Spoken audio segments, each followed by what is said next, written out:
Hello again and welcome back to English Today. This is DVD 17 and the fifth DVD of your upper intermediate level. And in this DVD, we'll begin with another 2 episodes of our story, That's Life, followed by our special TV programs, where our culinary experts will be talking about how to set the table. This will be followed by a discussion about e-commerce and about doing business on the internet.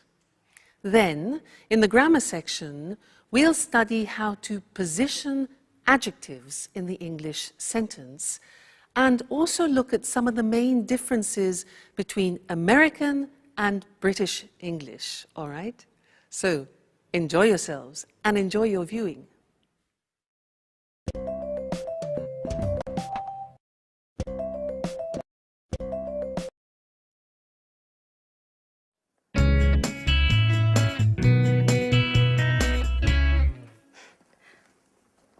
I knew it. It couldn't have been different. But watch out! Oh, God. Did you hurt yourself? Oh, no. You should watch where you're going. Oh, no. Oh, no. I'm just walking into things. You know, I'm a bit absent-minded. When I was a kid, I was always falling over. I was always covered in bruises. But, oh, excuse me now. The first full moon of the summer. Just wonderful. Hey, what's the full moon got to do with anything? No, nothing. Come on, please. Tell me what you're reading. It's just a beautiful love story full of passion. It's a love story between a young lady of the nobility and a farmer. The girl's father wants her to marry a lord and is against the relationship. So he arranges to have the young farmer kidnapped and locked away in a secret room to die of hunger and thirst. What a sad story. Isn't it rather depressing? Well, oh, wait a minute. I haven't finished. The kidnapping happened on the first full moon of the summer. Just a moment before, the 2 lovers had arranged to meet. Legend says that every year on that night, the young girls return to look for her lover. Do you see? What should I see? It's a legend. Don't tell me I should believe in such a stupid thing. Well, on the contrary, I think you should. This is the interesting part. This love story took place here, in this house. And tonight, there's the first full moon of the summer. Oh, this is so exciting. I know this holiday would bring some pleasant surprises. You must be mad. And by the way, where on earth did you find this book? Well, up in the Arctic. It must have been written by one of Paolo's ancestors. If I'd known that room contained some treasures like this book, I'd lock myself in there for the whole holiday. You shouldn't go nosing around everywhere, Michelle. Well, then you should leave me alone then. I'm going to get the others together now, and we'll devise a plan for tonight so we can look for the young girl's ghost.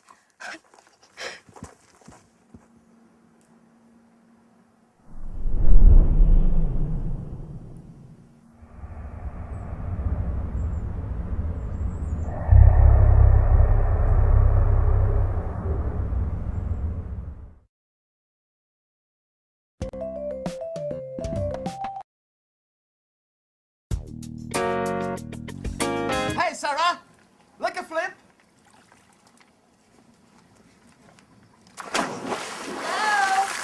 Hello. I'm glad you're here. We've been here since noon. We've made an incredible discovery. What's this about? Well, according to Michelle, this house is home to the spirit of a young girl. And this young girl is going to appear to us tonight as a ghost. Don't make fun, okay? It's true. I read it in a book I found at home. And I can feel it too. There's a strange atmosphere, almost surreal. I think the only strange thing here is you. That's exactly what I said. Okay, enough of that. Listen to me. This is the plan for tonight. When the moon's out in the sky, we'll get some candles and go and look for the ghost. Paolo, didn't you know anything about the story? Well, my grandfather did tell me something about it. When I was a boy, I used to go looking for spirits with my cousins. And didn't you feel frightened? I know, it was a great fun. Sure, everyone knows ghosts don't exist. Oh, you're wrong there. You know, one night, we heard some strange noise. Someone was shouting. Oh, we were so scared. And we ran up to our rooms and my youngest cousin cried for 2 days. He was so terrified. What rubbish. I think you just invented the whole story. Okay, stop arguing. Paolo and I are going to look for the ghost tonight. Sandra, you coming with us? Well, I don't really believe in these things, but if you're both going, well, why not? It'll be a bit of change from the other evenings. And, by the way, I'm quite curious to find out whether this ghost really exists or not. Sarah, are you coming with us? Oh no, I don't believe in spirits, and I don't do such stupid things. I'll just stay in my room and read. Oh, come on, Sarah. Don't be the usual spoil sport. Come with us. You'll see, it'll be fun. Don't insist. I said no. That damn pub. She wouldn't be like this if it hadn't burned down. I know, you're right. Let's try not to let our problems get us down. Sandra, can you call Mike and Anne? And we'll tell them what's the plan for tonight. Okay. Ghost hunting under a full moon, yeah.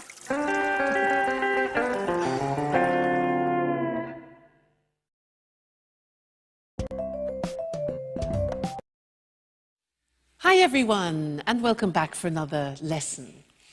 Now, as you've been watching our story, That's Life, you've probably noticed that there are different Englishes, different accents, like British English, American English, Australian English. Yeah, now you can often notice that from the accent.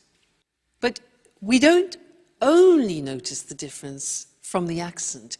There are also differences in vocabulary.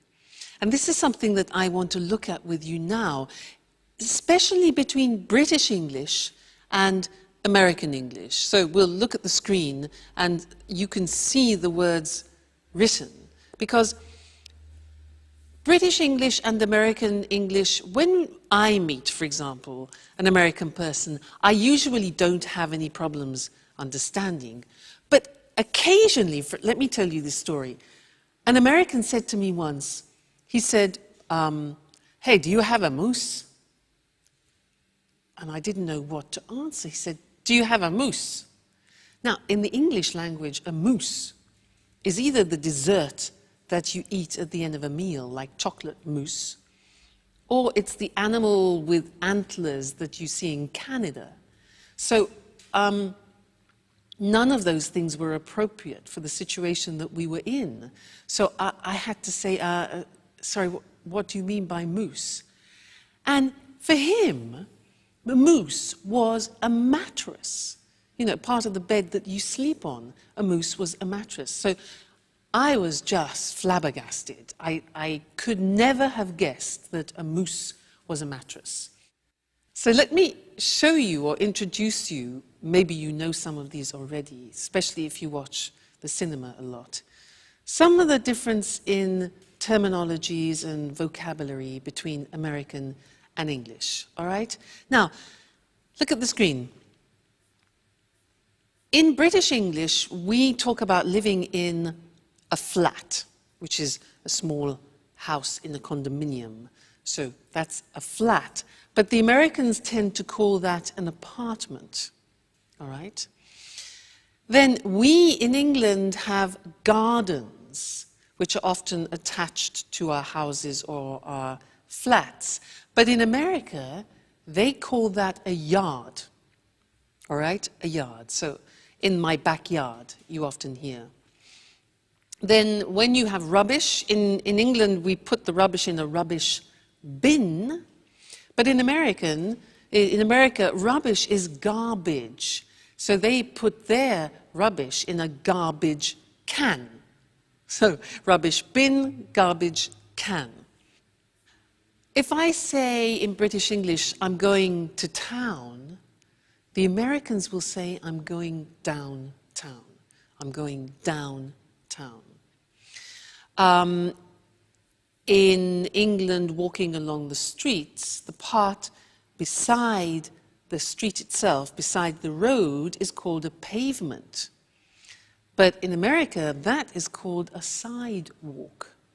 Pavement, sidewalk. We put our cars in a car park, but in America, they call a car park a parking lot. Okay? Parking lot. In Britain, we drive on motorways, whereas in America, you will hear the word freeway or highway or even superhighway.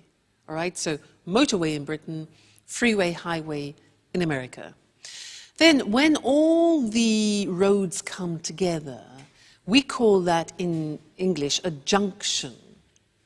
But the Americans call it an intersection. Junction, intersection. When we are traveling in our cars, we go and we buy petrol. The Americans buy gas or gasoline. For us, gas is a liquid air. So, gasoline in British English is petrol. Okay? Then, in England, we go to the cinema. In America, they prefer often to use movies, go to the movies. Then, for example, if you go to a theatre and you want to go to the wardrobe, for example, and leave your coats, etc., very often in America, that is called the closet. So, wardrobe, closet. Then, if you're in a restaurant, to begin with, we in England have a starter. The Americans have an appetizer. And this is very interesting. When you take potatoes and you fry them, and for example, you have it with steak, in English, those are called chips. The Americans use French fries. Now, in English, when you have a bag, for example, at a party, if you're having an aperitif, we often have nuts and what we call crisps. Now, crisps are very thin pieces of potato, chopped up very finely, and then cooked, usually in hot oil, and put in plastic bags. Now, we call those crisps, but the Americans call them potato chips. So it's very confusing. For us, chips is what you have with steak, and the crisps are the things that you have in the bag, all right? And one more thing, in Britain we talk about summer, winter, spring and autumn, but often in American English you will hear autumn referred to as fall. So those are just a few examples of the difference between British English and American English.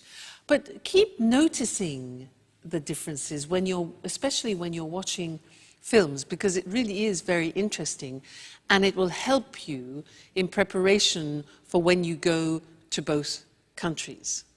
All right, so good to see you again, and I look forward to seeing you again in the next lesson. Bye.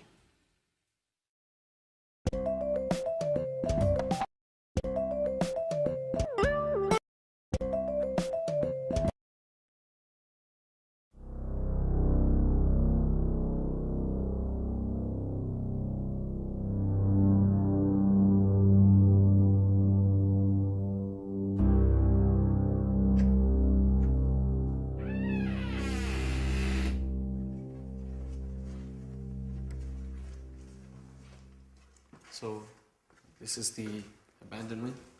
Yeah? Oh, I should never have got involved in this charade. I still can't believe you persuaded me to come along. Oh, come on, Anne. You'll have fun. You won't regret. Can anyone tell me exactly what it is we're looking for? Mike, do you ever listen when people talk to you? We're looking for the ghost of a young girl.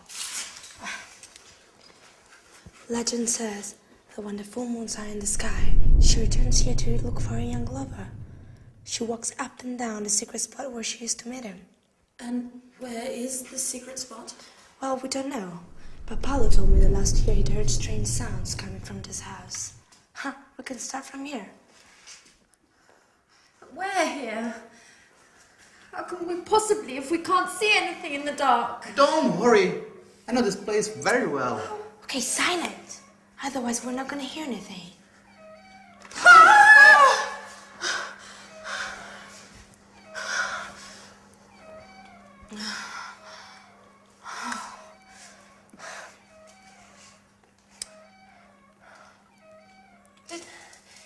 Did anyone ask Sarah if she wanted to come along with us? Of course we did. She isn't interested. She doesn't believe in ghosts! Well, you know, you still should have insisted. It's not nice to leave her all by herself at night. Okay, can we please start searching again?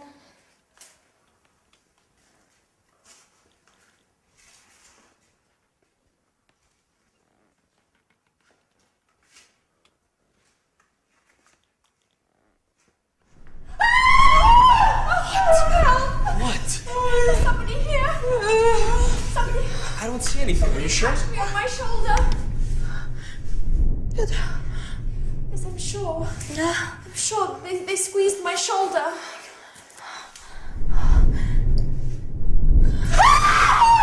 It's me! What an idiot, Paolo! Oh. Okay. Now that we've solved that mystery, silence everyone, and let's continue. Well, to be honest, this place is kinda Creepy. creepy, yeah?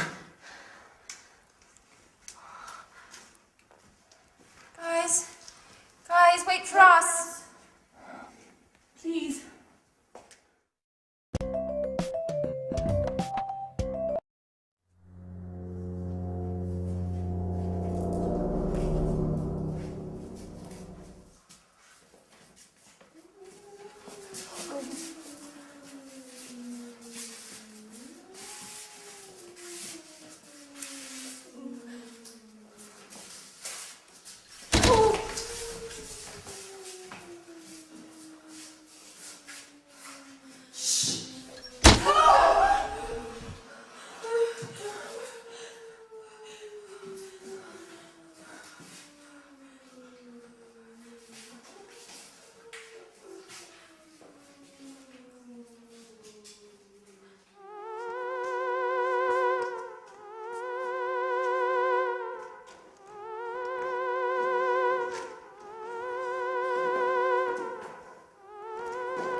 Crikey, I'm not feeling very well. I think I'm going to faint. Shut up. Well, no, we read about you and we want to get to know you. I don't like intruders. Do you know what happens to the people who cross my path? What happens? A horrible death. You must choose between being burnt alive or being eaten by wolves. Oh my God. Listen, Miss Lady Ghost. I think there must be some misunderstanding here. We're all going to leave now and let you look for your lover in peace and quiet. Right, everyone? Don't move an inch. It's too late. Your fate has been decided. Oh, I beg you, please don't kill us. I didn't even want to come. They forced me to come with them. Really. Be quiet! Now, all of you, close your eyes and put your hands up in the air. And now...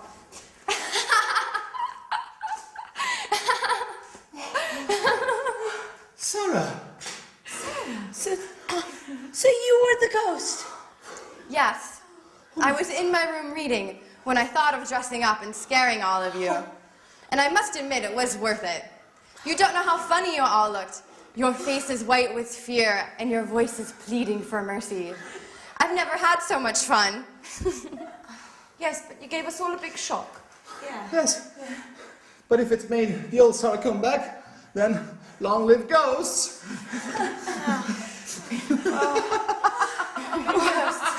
Yes.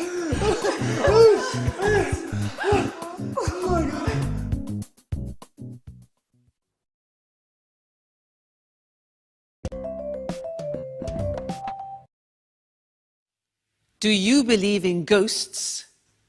I do. You know, once when I was teaching in England, I was in a mansion, a beautiful old house in the country.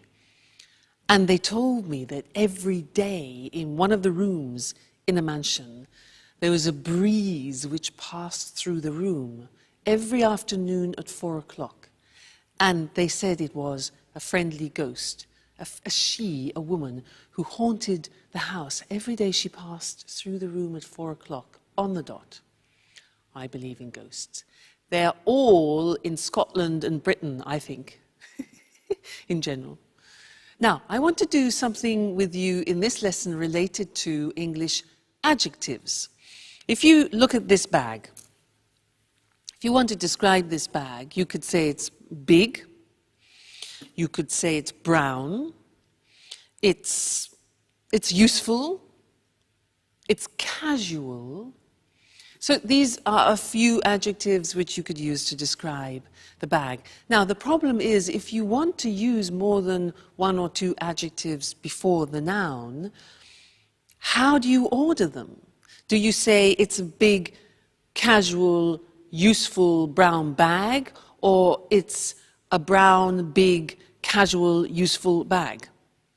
That's the problem. Well, in English, there is an order, a specific order, which we're now going to look at on the screen together, so that you can decide every time you're using adjectives what order to put them in. Let's take the bag. So look at the screen. The first adjective that we would say is the adjective of opinion.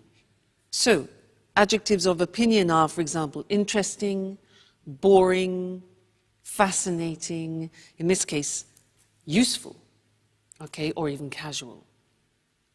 Then we talk about the dimension or the size. So it could be big, small, thin, thick. In this case, the bag is big. After, we talk about the age. Is it new? Is it modern? Is it ancient? Is it old? And I think we could say about this that it's a new, more or less, a new bag. So far we have a useful, big, new bag. Then we talk about the shape. This bag is square. It could be oval. It could be round. So we've got shape. Then we talk about the color. For example, pink, blue, light green, brown. After that, the origin. Is it French, English, American, Italian? Okay. And then the material it's made of. If it's wooden, plastic, woolen, cotton in this case. So, if we want to describe this bag using all those adjectives, it would become this. Its opinion. A casual, big, new, follow the screen, new, square, brown, Italian cotton bag. Okay? Now, we don't usually put 8 or 9 adjectives before the noun, but if you do want to use 3 or 4, then that's the order which you follow. And remember that in English, all adjectives go before the noun, not after, because in some languages you can put adjectives before the noun and adjectives after the noun. However, in English, the rule is adjectives always before the noun. Okay? Great. So that's the lesson about adjectives, and I'll see you very soon. Bye.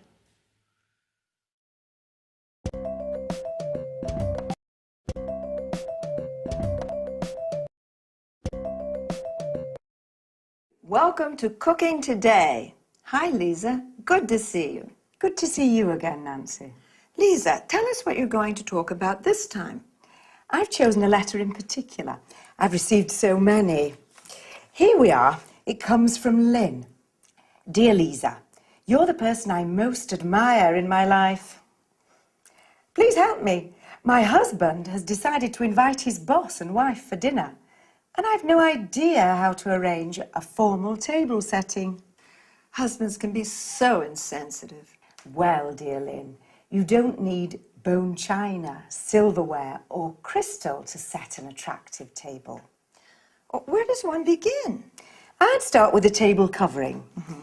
The ideal tablecloth for a formal dinner is a damask one, or a cloth with delicate embroidery. Can it be placed over a bare table? You'd better place a protective padded cloth underneath. What do you think about placemats?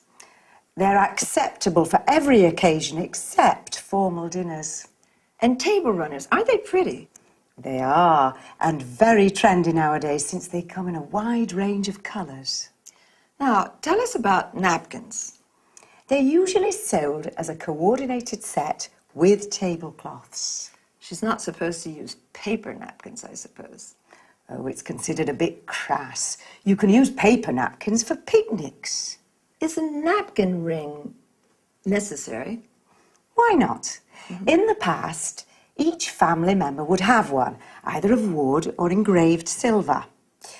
Today, they're available in many materials and styles. Now, what about dinnerware? I think that a set of one-colour dishes would be very smart. Round plain plates, a side plate, and serving dishes are perfect. What about glassware? The best for formal dinners is a long-stemmed goblet of medium height. Lynn will need a wine glass, a water glass, and a flute for champagne. And cutlery. How do you arrange forks and knives? Forks are placed to the left of the plate. Spoons and knives to the right, with the blade facing the plate. At the top of the plate, you place dessert forks and spoons. Of course, carving forks and knives are necessary when serving roasts. I see. How do you feel about centerpieces? Well, a basket filled with fresh flowers would smarten the plainest of tables. You can also use candles. It's a real work of art. Yes, and a pretty setting makes food taste better. Thank you, Lisa, for this informative chat. It was a pleasure.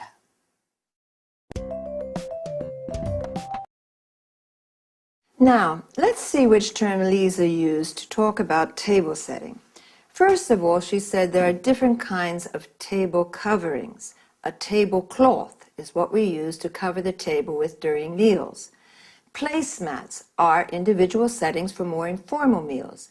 Table runners are long and narrow pieces of fabric which can hold several places. A centerpiece can be placed in the middle of the table, usually with fresh flowers as decoration. If you want to protect your table from stains or heat, you better place a protective padded cloth under the tablecloth. A napkin is what we use to wipe our mouths with while eating.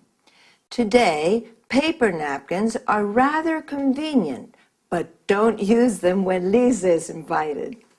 A napkin ring is a ring of different materials, fabric, wood, silver, which allows people to identify their personal napkin during family meals.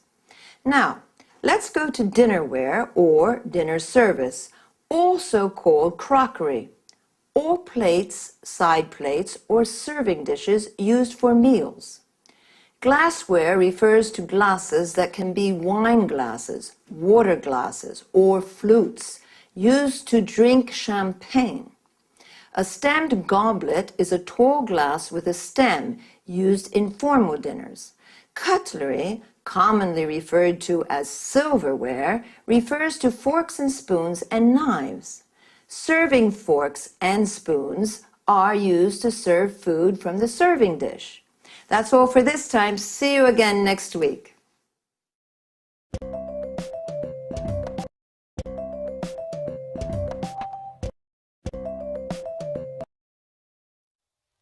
It's the new frontier of retailing. It's revolutionized the way we do business, and it brings in customers from all over the world.